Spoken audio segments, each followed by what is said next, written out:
이 시간 우리 말씀 같이 나누도록 하겠습니다. 오늘 이 자리에 모인 우리들의 공통점이 있다면 무엇일까요? 이민자라는 거죠. 우리 고향과 친척과 우리 이웃들을 떠나서 먼 타양 이 캐나다에서 뿌리 내리고 살아가고 있습니다. 그럼에도 이국 땅에서 살아가는 이민자의 삶은 정착과 떠남 사이에서 끊임없이 또 갈등이 오가기도 합니다. 그런 우리에게 오늘 성경 본문은 두 종류 인생을 보여줍니다.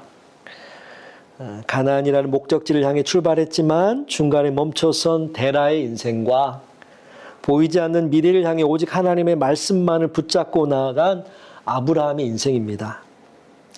과연 우리는 어느 길 위에 서 있습니까? 인류 역사상 가장 유명한 이민자라고 할 수 있는 아브람. 이 이야기를 통해서 우리가 머물러 있는 곳은 어디인지, 하나님께서 우리를 부르시는 목적지는 어디인지 우리 함께 확인해 보고, 그리고 하나님의 말씀을 따라가며 살았던 신앙의 선배들의 삶을 통해 우리가 배우며 도전받을 것들이 무엇이 있는지 함께 살펴보고자 합니다. 먼저 오늘 창세기 11장 31절인데요. 우리 함께 한 목소리로 한번 읽어볼까요? 시작. 그의 손자 롯과 그의 며느리 아브라함 아내 사레를 데리고 갈대네 우르를 떠나 가나안 땅으로 가고자 하더니 하란에 이르러 거기 거류하였으며. 오늘 본문 11장 31절은 좀 흥미로운 대목이 나옵니다. 아브라함의 아버지, 아니요, 아직은 아브람이죠. 이후에 아브라함이 되니까 오늘은 그냥 아브람이라고만 표현을 하겠습니다. 아브라함의 아버지 데라가 가족을 데리고 갈대와 우르를 떠나 가나안 땅으로 가고자 했습니다. 즉 가나안을 향한 이민의 첫 발걸음을 뗀 사람은 아브라함이 아니라 그의 아버지 데라였던 거죠.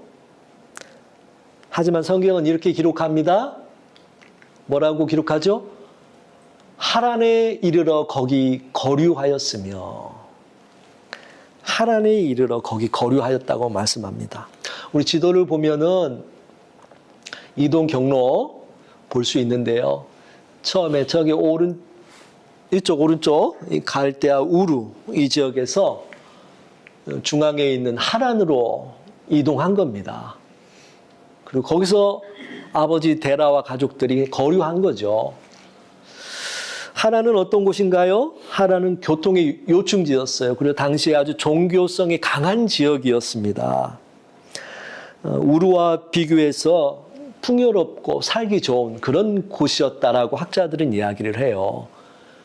그리고 우리가 여호수아에서도 있죠. 24장에 보니까 데라는 다른 신들을 섬겼다라고 하는데 아마 그 우상 숭배했던 것들, 본인이 가졌던 직업을 가지고 이 하란에서도 어느 정도 생활을 위해 그렇게 생활을 하지 않았을까 추측을 해봅니다. 그러다 보니까 가나안으로 가는 길, 저쪽 우루에서, 갈대아 우루에서 하란까지고 하란에서 가나안까지 가는 길, 당시에는 그렇게 좋은 길은 아니었던 것 같아요. 험하고 또 사람들이 아는 사람들 그렇게 많지 않았던 것 같아요. 그래서 하란에 거주하였던 이 데라와 그의 가족들은 거기에 머물면서 이 정도면 됐다라는 마음으로 그곳에 거주하지 않았을까라고 추측해 봅니다. 우리 이민자들의 삶도 마찬가지인 것 같아요. 처음에 이 땅에 올 때는 원대한 꿈과 믿음의 결단이 있어요. 그러나 조금 삶이 안정되고 자녀들이 자리 잡고 또 먹고 사는 문제가 어느 정도 해결이 되면 우리는 하란이라는 안주함에 실은 빠지게 되죠. 이 정도면 충분하라고 생각하고 이보다 더 어떻게 열심히 신앙생활을 할 수 있겠냐 하면서 우리 스스로를 그렇게 또 안주하는 상황으로 몰고 가기도 합니다. 그것이 바로 우리 영적인 하나는 아닌지 이민생활 가운데 우리가 한번 돌아볼 필요가 있을 것 같습니다. 아버지 데라와 달리 아브라함은 그러나 멈추지 않았습니다. 그는 여호와의 말씀을 따라 끝까지 움직이는 인생을 살았습니다. 데라가 하란에서 멈춘 채 생을 마감했을 때 하나님은 아브라함에게 말씀하십니다. 오늘 본문 12장 1절이 그것이죠. 우리 상구 집사님 한번 읽어주시겠어요? 너는 너의 고향과 친척과 아버지의 집을 떠나 내가 내게 보여줄 땅으로 가라. 너의 고향과 친척과 아비 집을 떠나 내가 내게 보여줄 땅으로 가라. 이 명령은 이민자인 우리에게도 더욱 절실하게 또 가슴 깊이 와닿는 부분이 있는 것 같아요. 오늘 본문에서 떠난다는 것은요, 단순히 지리적인 이동만을 의미하지는 않습니다. 과거의 습관, 우상 숭배의 문화, 그리고 하나님이 주는 가짜 평안에서 벗어나라는 뜻입니다. 아브라함 가족, 친척, 아비집이라는 본능적으로 의지할 수 있는 것으로부터 그는 떠나야 했습니다. 그때 아브라함의 나이가 오늘 성경에 봤죠? 75세였습니다. 새로운 시작보다는 안정을 선택하기에 충분한 나이이죠. 그러나 그는 말씀 앞에서 자신의 상황을 계산하지 않았습니다. 믿음은 이해의 영역이 아니라 순종의 영역이기 때문입니다. 그래서 하나님의 말씀에 순종합니다. 하란에서 떠나 가나안을 향해 그는 나아갑니다. 그러나 기억할 것이 있습니다. 그것은 아브라함이 하나님 말씀에 순종해서 떠날 때에 하나님이 목적지를 다 보여주지 않으셨다는 거예요. 보여줄 땅으로 가라는 거예요. 목적지가 어딘지 명확히 보여주지 않은 채 내가 내게 보여줄 땅으로 가라고 명령하셨습니다. 한 걸음 내디딜 때 비로소 다음 걸음을 인도하시는 믿음의 여정을 간 것이죠.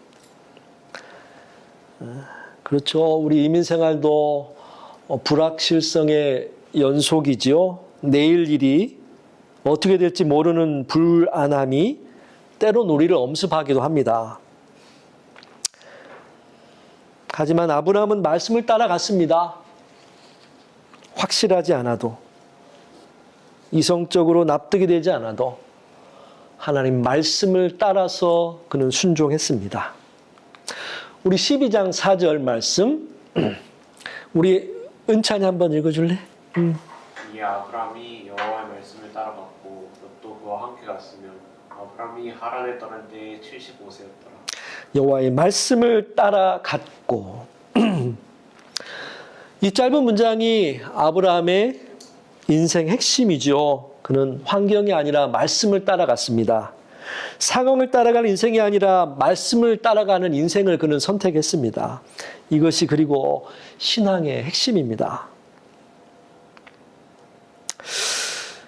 하나님의 부르심을 따라, 말씀을 따라, 그 소명, 하나님의 부르시는 소명을 따라 나아갔던 아브라함.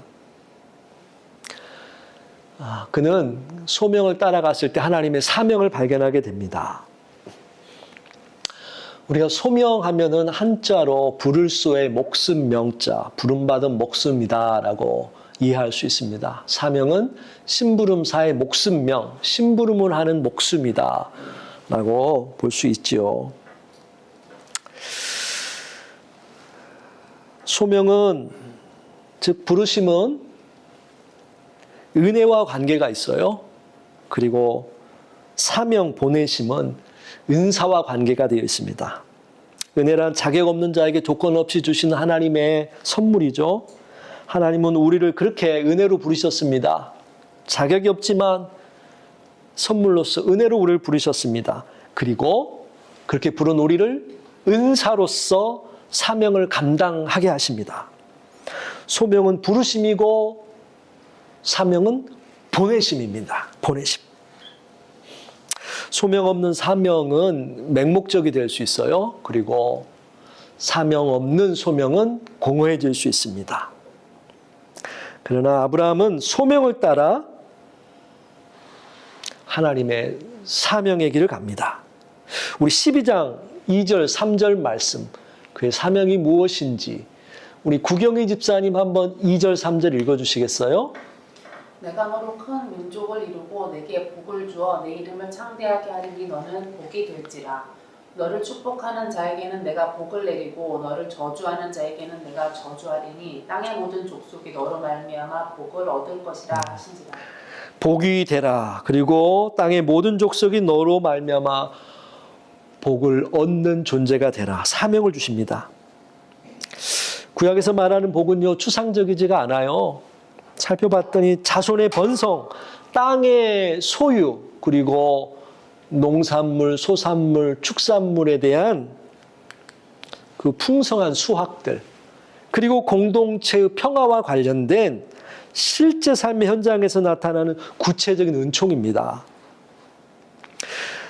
이러한 복과 관련해서 하나님께서 왜 아브라함을 그 편안한 하란에서 끌어내어서 가나안으로 보내셨을지 우리는 한번 생각할 필요가 있을 것 같습니다. 그것은 단순히 아브라함 혼자 잘 먹고 잘 살게 하기 위함이 아니었습니다. 오늘 본문 12장 2절 3절 읽은 것처럼 복이 되라고, 그리고 땅의 모든 족속이 너로 말미암아 복을 얻는 존재가 되라고 그렇게 불러내신 것입니다. 아브라함은 소명의 삶에 응답하였고 그때 사명을 발견하게 되었습니다. 복이 되어 복을 흘려보내는 사람. 우리의 사명, 여러분의 사명은 무엇입니까? 우리는 무엇을 위해 보냄을 받았을까요? 이곳 밴쿠버에 올 때, 그리고 지금까지 지내는 동안은 그것이 미처 무엇인지 알지 못했을 수도 있습니다. 그러나 오늘 성경은 우리에게 알려줍니다. 너의 삶은 돈을 벌기 위해 혹은 자녀 교육을 위해 이곳에 보냄받은 것 이상의 의미가 있다. 한국보다 편하게 살고자 보냄받은 것 이상의 의미가 있다.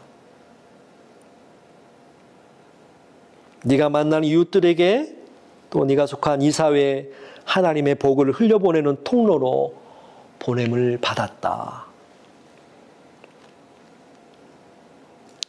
그렇습니다. 그를 위해 하나님은 우리에게 복이 되라는 사명을 주십니다. 때로 우리가 이 땅에서 겪는 어려움들이 있지요. 불합리한 것들도 있고요. 고독함들도 있어요. 그러나 우리를 복의 근원으로 빚어가시는 하나님의 손길이고 사명을 감당케 하시기 위한 하나님의 과정이심을 우리가 기억했으면 합니다. 오늘 성경에서 아브라함은 복이 될지라는 축복의 사명을 받았습니다. 그런데 이후에 성경을 보면 알 수 있지만 아브라함은 기근이 너무 심한 어려움을 겪기도 했습니다. 그래서 이집트 지역 애굽으로 내려가죠. 그곳에서 아내를 빼앗길 뻔도 했습니다. 자신의 잘못으로. 뿐만 아니라 긴 시간 동안 자식을 갖지 못해서 그런 아픔 가운데 보내기도 했습니다. 그리고 자식들을 가졌을 때는 가정의 불화와 갈등이 있기도 했습니다. 그도 우리와 같이 인생의 고통의 시간들을 통과하였습니다. 그러나 기억할 것은 그럼에도 여전히 그는 하나님 안에 머물러 있었습니다. 하나님 안에 있을 때 우리의 고난의 크기는 축복의 크기를 결정합니다. 하나님 안에 있을 때 견딤의 기간은 쓰임의 기간을 결정합니다. 하나님 안에 있을 때 견딤의 강도는 쓰임의 강도를 결정합니다. 하나님, 우리가 씨를 뿌려 우리 때 거두게 하시기도 하지만 힘들고 어려운 고난을 겪고 지내며 본인 때에는 그것을 거두지 못할지라도 자신의 자손 때, 후손 때에 거두게 하시기도 하십니다. 눈물로 씨를 뿌리는 자는 기쁨으로 거두리로다. 우리가 뿌릴 때 거둘 수 있습니다. 그리고 우리가 뿌린 씨앗을 언젠가는 하나님께서 거두게 하실 줄 믿습니다. 하나님은 우리가 어려움 가운데서도 여전히 하나님을 찬양하며 감사하기 원하십니다.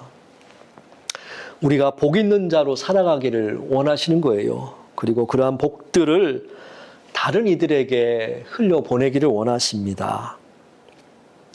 성경에서 복으로 표현된 말은 바라크라는 말이에요. 바라크. 이 말은 히브리어 베레크라는 말과 어원이 같아요.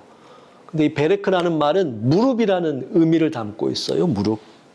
따라서 하나님 앞에 무릎 굽히는 행위는 무엇일까요? 하나님을 예배하는 거죠. 하나님을 찬양하는 거예요.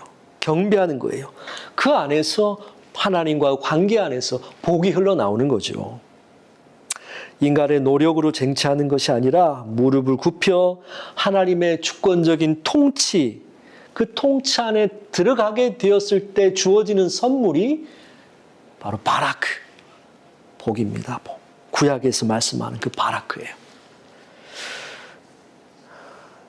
하나님 앞에 무릎 굽히는 자, 예배자, 그에게 부어주시는 하나님의 생명력이 복이다. 그리고 이 생명력을 세상으로 흘려보내는 통로로서의 직분을 아브라함에게 사명으로 오늘 본문에는 주신 것입니다.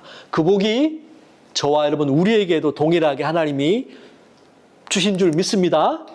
아멘. 우리 창세기 12장 7절 8절 우리 황정희 사모님 한번 읽어주시겠어요? 여호와께서 아브라함에게 나타나 이르시되 내가 이 땅을 내 자손에게 주리라 하신지라. 자기에게 나타나신 여호와께 그가 그곳에서 대단을 쌓고 거기서 베델 동쪽 산으로 옮겨 장막을 치니 서쪽은 베델이요 동쪽은 아이라. 그가 그곳에서 여호와께 제단을 쌓고 여호와의 이름을 부르더니. 네. 우리 본문의 이야기를 다시 한번 읽어주셨는데요. 아브라함이 가나안에 도착해서 가장 먼저 무엇을 했나요? 그가 그곳에서 제단을 쌓고 7절 그리고 8절 보니까 어떻게 되어 있나요? 베델 동쪽 산으로 옮겨 장막을 치니 서쪽은 베델이요 동쪽은 아이라. 그가 그곳에서 여호와께 제단을 쌓고. 아브라함은요 가는 곳마다 제단을 쌓고 여호와의 이름을 불렀습니다. 즉 예배를 드렸습니다. 장막은 옮겼지만 그 예배는 멈추지 않았습니다. 아브라함이 마침내 가나안에 도착했을 때 가장 먼저 본인이 한 일은 땅을 사고 집을 사는 게 아니었습니다. 예배를 드리는 것이었습니다. 다른 곳으로 이동을 했어도 마찬가지였다는 거죠. 우리가 헌신에 대해서 이야기를 많이 하는데요. 헌신은 어떻게 보면 거창한 것만은 아닙니다. 하나님을 위해 내가 하고 싶은 것들을 내려놓는 것도 헌신입니다. 안주하고 싶은 본능을 억제하고 말씀을 따르는 것, 그것도 헌신입니다. 하나님 앞에 내 자신을 드리는 예배입니다. 아브라함은 날마다 주님 앞에서 자신을 내려놓는 예배를 통해 그 낯선 땅에서의 삶을 견디고 승리했던 것입니다. 우리도 이민 생활의 고단함 속에서도 잊지 말아야 할 것, 예배의 자리를 지키는 것. 우리를 통해 그래서 우리와 우리 자손과 우리 이웃들과 이 땅이 하나님의 복을 경험하는 통로가 되는 저와 여러분 되었으면 합니다. 말씀을 마무리하려고 합니다. 사랑하는 성도 여러분, 지금 여러분이 머물고 계신 곳은 어디입니까? 혹시 적당한 편안함이 안주하며 하나님이 주신 사명을 잊어버린 하라는 아닙니까? 아브라함의 이민 생활은 결코 쉽지 않았습니다. 우리 9절에 보니까 점점 남방으로 옮겨갔더라 했습니다. 계속해서 텐트를 치고 걷고 나그네의 삶을 살았습니다. 하지만 그는 그 낯선 길 위에서 여전히 하나님과 동행했습니다. 오늘 두 가지만 결단했으면 합니다. 영적인 안주함에서 떠납시다. 이 정도면 됐다는 생각 대신 하나님이 보여주실 더 깊은 신앙의 지경으로 나아가는 저와 여러분이 되었으면 합니다. 두 번째, 예배의 제단을 수축합시다. 낯선 땅에서 우리를 지켜주는 것은 우리의 통장 잔고나 시민권이 아니라 우리가 쌓는 예배의 제단입니다. 우리가 말씀을 따라 한 걸음씩 내디딜 때 하나님께서 나를 축복하시고 나를 통해 나의 자녀를 축복하시고 또 내가 속한 공동체와 사회를 축복하시고 이 땅을 축복해 주실 줄 믿습니다. 이민자 아브라함의 믿음이 바로 우리의 믿음이 되고 아브라함의 순종이 바로 나의 순종이 되어서 우리 이민 생활이 하나님의 영광이 되는 축복의 통로가 될 수 있기를 간절히 축원합니다. 기도하겠습니다.